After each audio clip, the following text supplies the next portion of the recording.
TBJ. Dapat, aksyonan na to. Ayun lang to. Ibang iba na yan ha. Ba't di nyo tinanggal yan?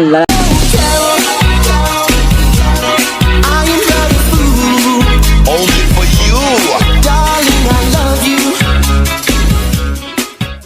Yo, what's up YouTube? Ayun, magandang hapon po sa inyo dyan. Ayun, sa mga bagong pasok sa ating channel. Road to 1K na po tayo.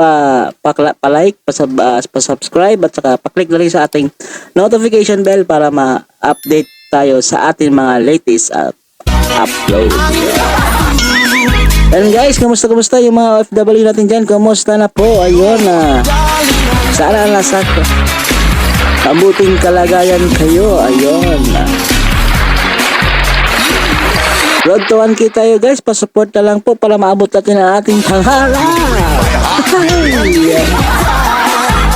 Yan, Ders TV nagbabalik. Ayun, pa-subscribe tayo kay Ders TV. Courtesy po tayo sa kanyang video. Ayun, lagay ko lang po sa description box para mabisita nyo ang kanyang channel. Ayun.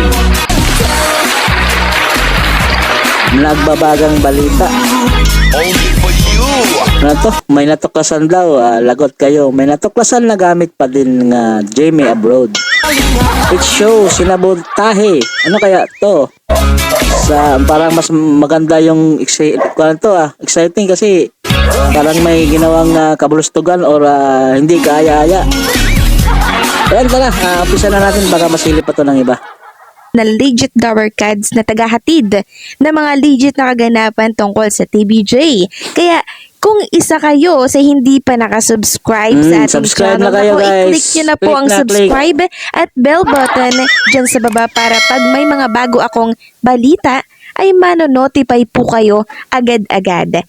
At bago nga po natin simulan ang balitaan, nais ko munang magpasalamat sa inyong lahat sa walang sawa po ninyong pagsuporta sa aking mga daily update. Eto na at simulan na po natin ang mainit-init na balitaan. Okay, Ito na po nating pag-usapan. Mapapasok tayo niyan na Ders. Ang tungkol sa suggestions ng ilang netizen tungkol po sa EAT show para lalong mas mapaganda po ang kanilang show. So, narito at basahin po natin, So, sabi po ng isang netizen, ito suggestion lamang, sana magkaroon po kayo ng salitan ng segments per day, Anong ibig EAT sabihin? para siksik ang mga manonood. Medyo nakakawalan na ng excitement kapag same pa din araw-araw. For example, Sing It, pwede siya everyday since 15 minutes lang yung runtime niya. Sige lang, bigay natin yung reklamo mo. Bigay ni Ders. May ads guys, sorry guys. Tapos, sabi niya pa po, sugod bahay everyday din since malakas ito sa masa. Give me 5 kahit MWF plus new segments. Tapos yung hindi naman siguro mangyayari yan kasi yan talaga ang nilahad sa producer nila eh. Tsaka hindi pwede alternate yan. Wag kang ganon. Kahit TTHS Kung plus. para sa akin, kung nakakasawa din, wag ka na lang manood. New segment para lang may ibang excitement at timpla. Sabi naman po ng isang suggestion lang naman ng isang netizen yan. Pero sa akin, hindi naman siguro mangyayari yan. Yung gusto niya, yung suggestion niya na ganun ang dapat gawin ng 80. netizen, sana tanggalin nyo na Sing It. Okay naman yung Sing It siguro. Siguro ginawa nila yung segment na yan para magiging isang host rin sa 80. Opinion ko lang yan.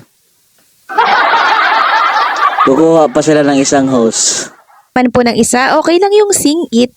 Pantulong din yon sa mga maliliit na aspiring singer na di naman talaga pang kontesan. Nagkakaroon sila ng exposure sa TV at sa may posibilidad yan sila kunin lang bilang isang host sa 80. Malay natin, katulad ni Tong ngayong si Zombie. Diba? Kinuha rin. 80 pa. Carry lang naman ang Sing E80 kasi di naman kumakain ng malaki sa oras nila yan. Since runtime nila Di more yan nakukuha, di na yan kinakain ng oras kasi pagkatapos ng kanta, yung kanila eksena, upo muna yan sila bago sabihin kung sino yung nananalo. Pupunta pa siya sa ibang segment. After that, doon na nila sasabihin kung sino mananalo, di ba? Yan ang ginagawa nila. Upo muna sa gilid. like 15 minutes lang, so carry lang yon. Suggestion lang naman po yan na maaring gawin po ng TVJ. Gusto kasi nila na mas lalong maging siksik ang mga televiewers every lunch time, no? Walang masama dyan para naman yan sa kapakanan po ng TVJ para mas lalong maging maganda yung takbo ng show. So ano po sa tingin nyo? Okay po ba yung suggestion nila? Comment down below Comment para down below alam ko, daw. okay? Samantalang kahapon po pala nawalan bigla ng signal. Wala ng signal. Ay, habang nanonood hindi naman tayo sa live kasi kami nanonood sa YouTube. ang mga televiewers sa local cable. Kaya dumagsa pala ang online viewers Kailan? sa YouTube. Sabi po ng isang netizen dito, na wala signal nyo TV5 Manila sa local cable channel. Kung kailan pa naman kantang-kanta ako, buti na lang Nabitin. Nabitin ka, ma'am. may live streaming sa at official TVJ. #legit Dabarkads. So, sino po yung nakaranas din ng same scenario kahapon na nawala bigla yung signal? Yung mga naka-cable siguro. Ang nawalan, naka-cable ng signal. Ng television po nila na gumagamit ng local cable. Please let me know po kasi baka may sumasabotahe sa TV5 during E80 show. Alam kasi ng kalaban na ang lakas Malakas ang connection nito ni Dears. Please let me know. Patay-tay ka. Malaking connection nito sa looban. So, Dears, lagi po ng E80 show lalo na tuwing Sabado kaya kung nakita nyo po kahapon, yung ads count Grabe natin yung ads. sa TV, sa E80 po. Ang Congrats. dami. Halos 2 araw na po yung ads nakatumbas nung pumasok alam niyo na kahapon. kung bakit maraming ads doon yan sa segment ni Mayor Jose Manalo. Halos lahat siguro doon. Yung mga, yung nadagdag na mga ads dito. Ito sa Gapto, ang laki-laki, 40 TV ads. No? Araw po yan ng Sabado, siksik at nag-uumapaw po talaga yung ads ng TVJ kahapon. Sa Grabe, third dito record guys, sa August 19 to na ang pinag-uusapan natin dito yung sinasabi ni Dears TV. Sa third day to nangyari. breaking. Tinalo pa po yung ads noong July 8 na opening po ng show nila dyan po sa TV5. Ang tindi, no? Tapos eto at nababalitaan ko na lang na may pagkawala pala ng signal kahapon during E80 show. Baka yung kalaban tahimik na gumagalaw, di ba? Pero anong kahit anong gawin wag, bawal yan. Baka makuan. Wag judgmental. Wag mag-isip ng masama. naman po nila, number 1 pa din po ang E80 show sa puso, sa isip ng masa. Sa isip, sa puso Samantalang at sa pag-usapan salita. naman natin ang tungkol po sa poster ng Ay. TVJ Abroad na kung saan ay dati na pong nireklamo ni Tito Zen. Pinost niya nga po ito sa kanyang Twitter account upang i-call out ang kapuso na bakit TVJ pa din ang gamit nila sa kanilang network sa show na Itbulaga. Gayong wala na naman sila sa Itbulaga, di ba? At lumipat na lang sila Ay, sa TV. nireklamo na pala ito ni Tito Sen. Hanggang ngayon, hindi pa inaksyonan nata kasi yan pa rin yung nakikita sa Jamie yung sa abroad. But still, gamit pa din ang Di yan poster pwede. nilang tatlo as Itbulaga poster na dapat sana ay sila Paulo Contis, Isko Moreno at Bong Villar ang ando doon. Pero, PBJ pa din ang nakalagay. Since na-call out na ito ni Tito Zen, akala po ng ilan dito ay matatapos na ang lahat. Hindi pa po pala. Dahil isang netizen na naman abroad ang muling nagpatotoo na ang TVJ Isang abroad, nag-ingay. Ay, nagsumbong. poster ay gamit-gamit pa din po ng GMA abroad, no? Para po sa Itbulaga na show. So, ganito po ang sinabi niya. Dito po sa Canada, nakasubscribe kami sa GMA Pinoy Yeah, TV at kapatid. Kapatid Network.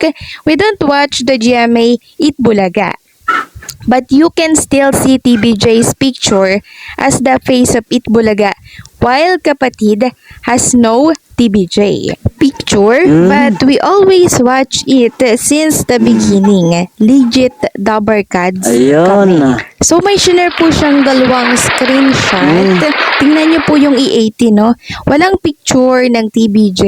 Pero sila yung ando doon. Itong Tito Vic at Joey. Pero itong GMA na Itbulaga, picture po ng TBJ yung ando doon kahit na wala po sila doon. Nako. Isang patunay Kailangan layosin yan. Diyos ko. Hindi pwede yan. Lamangan na naman nila yung mga TVJ. Pero bakit hindi pa inaksyon yan? Ay, kinall out na pala yan ni Tito Sen. pag sinabing Itbulaga, TBJ lang po yun. Welcome to San Marino Yan, Lunch. saglit For lang. our favorite fried rice, we only use San Marino. Sana oil. Yun lang yun. No?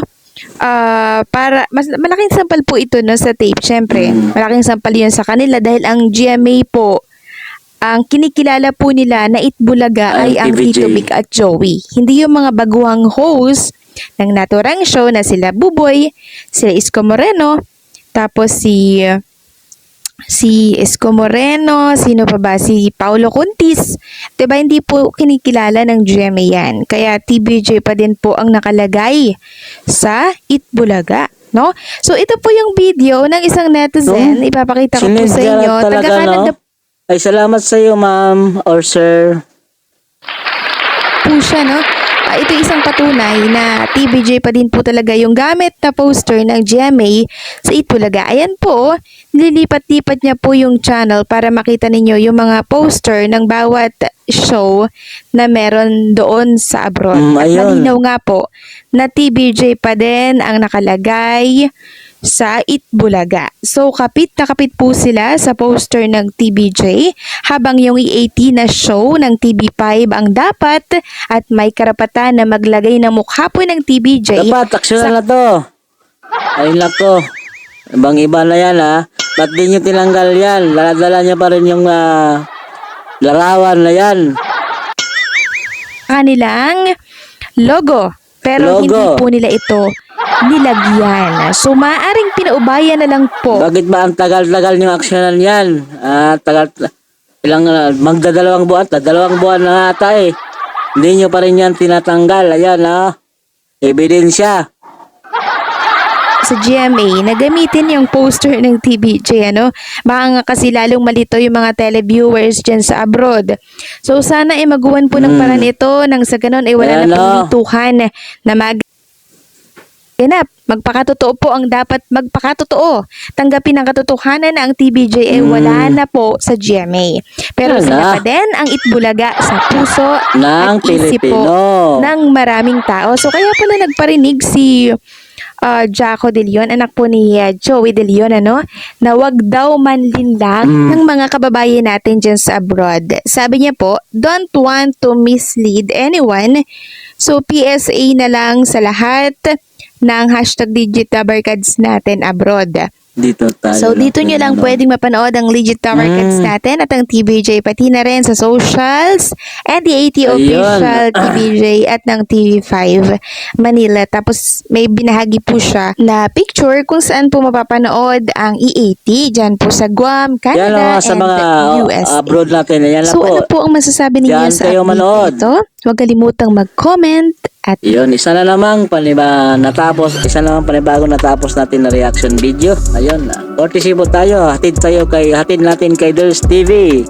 Ayun, ilagay ko lang sa description box ang kanyang channel o kanyang video para mabisita niyo ang kanyang channel. Ayun.